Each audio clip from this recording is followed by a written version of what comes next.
প্রচুর চিজকেক খেতে ইচ্ছে করছে, তার উপর সকাল থেকে ঝরঝর করে বৃষ্টি পড়ছে। বৃষ্টির দিনে একটু গরম গরম কফি হলে চিজকেকের সাথে বেশ ভালোই লাগে, যার কারণে ভাবলাম যাই একটু স্টারবাক্স থেকে ঘুরে আসি। তো বের হতে হতে আসলে সন্ধ্যা, তখন স্টারবাক্সে এসে দেখি যে মাত্র এই একটা পিস কেকই বাকি আছে, আর কোনো কেক নাই। যেহেতু সন্ধ্যা হয়ে গেছে, সবাই সবকিছু খেয়ে সাবার করে ফেলেছে। এখানে প্রচুর ভিড় থাকে আর উইকেন্ডে আরো বেশি ভিড় থাকে। তো ভাবলাম যে ঠিক আছে, কি আর করা, চিজকেক কপালে নাই, যেই একটা আছে এটাই তাড়াতাড়ি নিয়ে নিই, কারণ যে পরিমাণে লোকজন আসছিল একটু পরে দেখা যাবে যে এইটাও ছো মেরে নিয়ে গেছে আর পাই নাই। তো সেই কারণে যেটা ছিল ওইটাই তাড়াতাড়ি করে নিয়ে নিয়েছি। আমার আসলে বাংলাদেশে থাকতে কখনোই কেক কফি এসব ভালো লাগতো না। তার উপর বাংলাদেশের যে কেক গুলো অনেক বেশি মিষ্টি থাকে আর ক্রিম গুলো একটু কেমন যেন টেস্ট, কিন্তু ওরা ক্রিমে এক্সট্রা কোনো সুগার অ্যাড করে না। ক্রিমের যে নিজস্ব সুইটটা থাকে জাস্ট ওইটাই রাখে, সেই কারণে ভালো লাগে। কারণ আমার অতিরিক্ত মিষ্টি জিনিস ভালো লাগে না, আর মিষ্টি জিনিস আমার এমনিতেও খুব একটা পছন্দ না কেন যেন। আর কোরিয়াতে আসলে মিষ্টি বলতে কোনো কিছুই নাই। বাংলাদেশে যেমন মিষ্টির দোকান আছে, অনেক রকমের মিষ্টি পাওয়া যায়, এখানে আসলে ওরা মিষ্টি চিনেই না। তো যার কারণে কোরিয়া আসার পরে আমার ভীষণ মিষ্টি খেতে ইচ্ছে করে,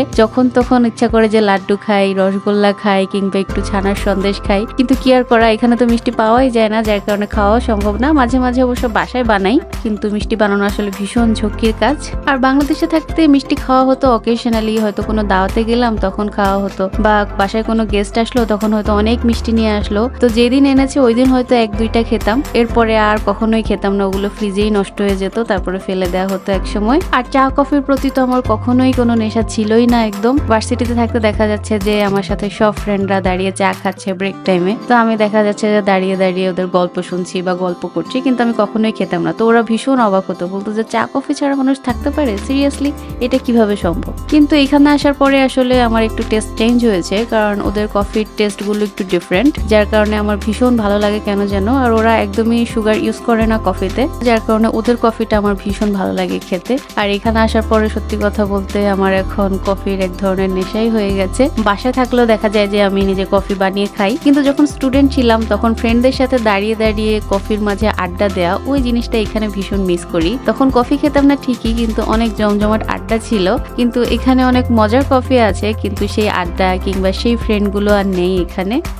কোরিয়াতে সবার এক নাম্বার ফেভারিট ড্রিঙ্ক হচ্ছে আমেরিকানো। আমি জানি না এই তিতা বিদঘুটে জিনিস এরা কিভাবে খায়। আমার সামনে পিছে আশেপাশে যারাই আছে মোটামুটি সবাই আমেরিকানো খাচ্ছে। আর এই যে আমার পিছনে দেখা যাচ্ছে এরা স্টাডি করতেছে, অনেকক্ষণ থেকেই পড়াশোনা করছে, এবং এখানে এটাই ট্রেন্ড।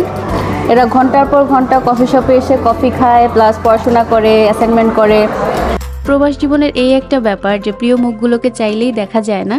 আমার মতো যারা এরকম প্রবাসে থাকেন তারা আপনাদের ফ্রেন্ডস ফ্যামিলিকে কিরকম মিস করেন, আমাকে অবশ্যই আপনাদের অনুভূতিগুলো কমেন্টে জানাতে পারেন। আজ এই পর্যন্তই, সবাই অনেক ভালো থাকবেন, সুস্থ থাকবেন, আর আমাদের জন্য দোয়া করবেন। আল্লাহ হাফেজ।